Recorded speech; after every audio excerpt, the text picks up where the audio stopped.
আসসালামু আলাইকুম everyone, welcome back to my channel. আশা করছি সবাই ভালো আছেন। আজকে তৈরি করে দেখাবো বিকালের জন্য একটা স্ন্যাক্স আইটেম। আশা করছি ভালো লাগবে। আর এই নাস্তাটি তৈরি করব আমি সাবুদানা দিয়ে। আর তৈরি করে নেওয়া অনেক বেশি সহজ, আর এটা অনেক ক্রিস্পি থাকে দীর্ঘক্ষণ পর্যন্ত, তাই খেতে অনেক ভালো লাগে। আর এই রেসিপির জন্য প্রথমে যেটা করতে হবে, সাবুদানাটা টেলে নিতে হবে।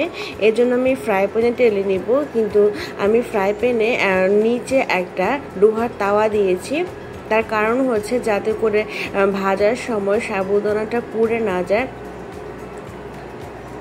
এই তো আমার এটা ভাজা হয়ে গেছে। আমি এখন একটা ব্লেন্ডার জারেটা ট্রান্সফার করে নিয়েছিলাম, আর আমার এখানে এটা হয়েও গেছে গুঁড়ো করে নেওয়া।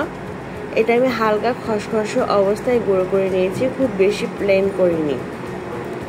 এখন একটা মশলা রেডি করে নিব। এই জন্য আমার লাগছে পেঁয়াজ, মরিচ আর ধনে পাতা। এটা আমি হামান দিস্তায় থেতো করে নিচ্ছি।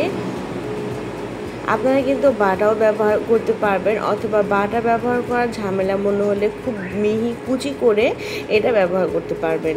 তারপরে এখন আমি এখানে ব্যবহার করেছি আলু। এখানে আমি 3টা আলু সেদ্ধ নিয়েছিলাম মাঝারি সাইজের। তারপরে দিয়ে দিচ্ছি লবণ, একটা হচ্ছে নুডলসের মশলা, আর থেতো করে নেওয়া এই মশলাটা। এখন সবগুলো উপকরণ একসাথে করে আমি মিক্সড করে নিব। আপনারা এখানে চাইলে আরও কিছু মশলা ব্যবহার করতে পারবেন, সেটা আপনাদের ইচ্ছা মতন। আর এখন দিয়ে দিচ্ছি সাবুদানার সেই গুঁড়োটা। তবে এটা ময়দা দিয়েও করতে পারবেন, কিন্তু সাবুদানা দিয়ে করলে এটা অনেক বেশি ক্রিস্পি হয়। এখন দিয়ে দিচ্ছি বেকিং পাউডার। আর এই ডোটা তৈরি করতে গেলে হয়তোবা আপনাদের কাছে একটু টাইট মনে হবে, এ সময় আপনারা পানি ব্যবহার করতে পারবেন। এখন রুটি বানানোর বেলনায় নিয়ে প্রথমে গোল আকার দিয়ে তারপর এভাবে করে আমি একটা শেপ দিয়ে নিয়েছি। আপনারা আপনাদের পছন্দ অনুযায়ী শেপ তৈরি করে নেবেন।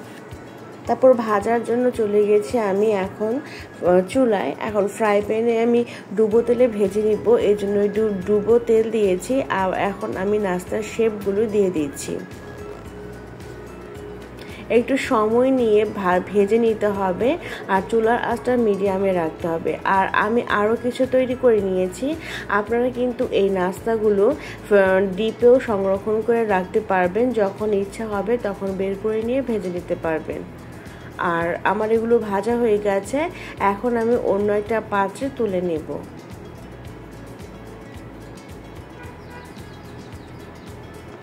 এটা বিকালে চায়ের সাথে খেতে অনেক বেশি ভালো লাগে। বাচ্চাদের টিফিনের সাথেও শেয়ার করতে পারবেন, বা হঠাৎ ভাজা পোড়া খেতে ইচ্ছা করলে ফ্রিজ থেকে বের করে এটা ভেজে নিতে পারবেন।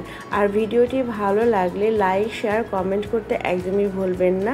আশা করছি আমার আজকের ভিডিওটি অনেক বেশি ভালো লেগেছে।